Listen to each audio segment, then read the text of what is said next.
At ito din, ito mga pantalon na ito na binigay ng anak ko na si Judith Igamino sa kanyang papa. Napakaganda din.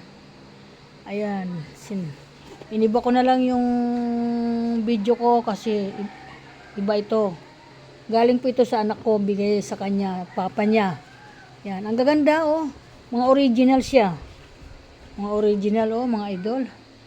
Ayan, binigyan din siya ng pantalon ng kanyang anak. Ayan oh, magaganda. Ayan, tuwan-tuwa siya dito, Judith.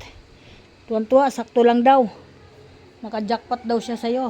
Ngayon daw siya naka-jackpot sa'yo. Oh, parang ngayon lang siya nakatanggap ng regalo sa'yo.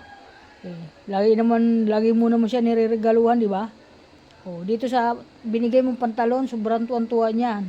Kaya tinanong ko nga siya kung saan galing yung pantalon niya, sabi niya binigay mo daw. Mabuti hindi pinabayaran sa'yo. Hindi mo naman daw siya siningil pero kung ano daw, tinatanong ko magkano, hindi mo ka naman daw nagsabi, may pambayad daw siya. Oh. Mga pantalon na yan, mga mahal na rin to. Oh. Kasi ang gaganda oh, saktong-sakto sa kanya, hindi na siya magpapa-repair. Ayan, mga idol, di ba? Kaya pagdating dito sa bahay, binida agad niya. Sabi niya, iayos mo yung mga pantalon ko, huwag mong gusutin. O di ba? Hindi na siya maglalaba dahil malinis na yan, nalabahan na niya. O kasi lagi siya naglalaba ng kanyang mga damit. Yan. Thank you. Magandang hapon sa lahat. Yan. At maraming salamat daw Judith sa binigay mo dito sa kanya. Sabi niya sa akin, magpasalamat ka din kay Judith kasi ang gaganda ng mga pantalon oh.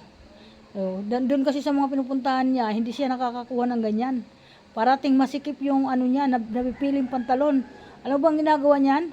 Ilang bis bumili ng pansikip na pantalon, tapos binibigay niya sa akin.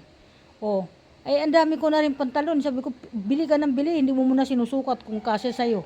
Sabi ko, sinasayang mo lang ang pera mo. Pero dito, talagang tuwan-tuwa siya dahil ang gaganda daw, ang lalambot ng tila. Sabi niya, mapresko daw sa kanyang pagsusuot. Yan daw gusto niya. Okay, salamat daw. God bless daw sa'yo. Ayun. Sabi nga niya, nag-iiba na ata ngayon ng anak ko ah. Binibigyan ako ah. Thank you, guys. Gano'n naman talaga O, di ba? Maraming salamat daw sa iyo, Judith. Yan. At marami naman nagbibigay sa kanya, lalo yung anak niya si Lani, di ba? Sabi ko si Lani nga, di mo pinapasalamatan pag nagbibigay sa iyo, di ba? Parating pera binibigay sa iyo. Mga bagay na mamahalin. Sabi ko, oh. Tapos ngayon, nagpapasalamat ka. Oo nga, ibahin na daw niya ngayon. Bawat tanggap daw niya ng blessing, lagi daw siya magpapasalamat kasi blessing daw sa kanya yan. Thank you sa lahat ng mga anak ko. Thank you po. Thank you sa inyo. Thank you.